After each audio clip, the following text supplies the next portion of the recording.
വികാരങ്ങളെ എങ്ങനെ നിയന്ത്രിക്കാം എന്നുള്ള ഈ ഒരു ചോദ്യം ശരിക്കും അദ്ദേഹം ചോദിച്ചിട്ടുള്ളത് എന്താണെന്ന് ചോദിച്ചു കഴിഞ്ഞാൽ പ്യൂർലി മെയിൻലി ദേഷ്യം എന്നുള്ളതാണ് ഇതിനെ ബേസ് ചെയ്തിട്ടുള്ള പ്രധാനപ്പെട്ട ഒരു കാര്യം. അപ്പോൾ ദേഷ്യം എന്ന് പറയുന്ന ഒരു വികാരം അല്ലെങ്കിൽ ഒരാൾ പ്രകടിപ്പിക്കുന്നത് എന്തുകൊണ്ടാണെന്ന് ചോദിച്ചു കഴിഞ്ഞാൽ അദ്ദേഹത്തിൻ്റെ പവർ അദ്ദേഹത്തിൻ്റെ കയ്യിൽ നിന്ന് നഷ്ടപ്പെടുമ്പോഴാണ്.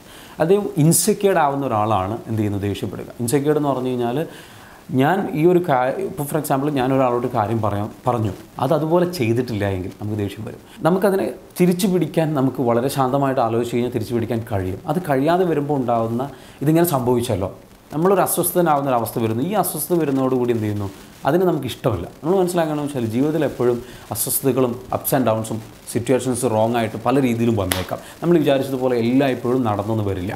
അപ്പോൾ നമ്മൾ ഒരു ഫ്ലെക്സിബിൾ മെൻറ്റാലിറ്റി നമ്മൾ ഡെവലപ്പ് ചെയ്തെടുക്കുക. ഒന്ന്, ജീവിതം കുറച്ചൊക്കെ ഇങ്ങനെയൊക്കെ തന്നെയാണ്.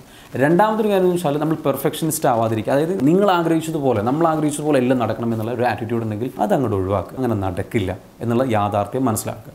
മറ്റൊന്ന്, ദേഷ്യപ്പെടുന്നതിലൂടെ നമ്മൾ ചെയ്യുന്നത് നമ്മളുടെ പവർ നമുക്ക് നഷ്ടപ്പെട്ടതായിട്ട് മറ്റുള്ളവരോട് വിളിച്ച് പറയാം. അപ്പോൾ നമ്മൾ കൂടുതൽ വഷളാവുകയാണ് ചെയ്യുന്നത്. അവിടെ നമ്മൾ പെരുമാറേണ്ട രീതി വളരെ ശാന്തനായിട്ടാണ് പെരുമാറേണ്ടത്. നമ്മളുടേത് പവറോ സംഭവങ്ങളോ ഒന്നും നഷ്ടപ്പെട്ടിട്ടില്ല. പലപ്പോഴും ഇതിൻ്റെ പവർ നഷ്ടപ്പെട്ടതായിട്ടുള്ള ഫീലിംഗ് വരുന്നത് എന്തുകൊണ്ടാണെന്ന് ചോദിച്ചാൽ വേണ്ട രീതിയിലുള്ള റെസ്പെക്റ്റ്, സ്നേഹം, അതേപോലെ തന്നെ പരിഗണന ഇതൊന്നും കിട്ടേണ്ട സമയത്ത് കിട്ടേണ്ട വ്യക്തികളിൽ നിന്ന് കിട്ടേണ്ട സാഹചര്യങ്ങളിൽ നിന്ന് ലഭിക്കാത്തതുകൊണ്ടാണ്. ഇതിനൊക്കെ അപ്പുറത്ത് സ്വന്തമായിട്ടൊരു ഇഷ്ടമുണ്ടാകണം, സ്വന്തമായിട്ടൊരു നല്ല അഭിപ്രായം ഉണ്ടാകണം, സ്വന്തമായിട്ടൊരു സെൽഫ് എസ്റ്റീം ഉണ്ടാകണം. ഇതൊക്കെ ഉള്ള ഒരാളെ സംബന്ധിച്ചിടത്തോളം ഇദ്ദേഹത്തിന് മറ്റുള്ളവരോട് തട്ടിക്കയറേണ്ട ആവശ്യമില്ല. ഇദ്ദേഹം സ്ട്രോങ് ആണെന്ന് തെളിയിക്കേണ്ട ആവശ്യമില്ല.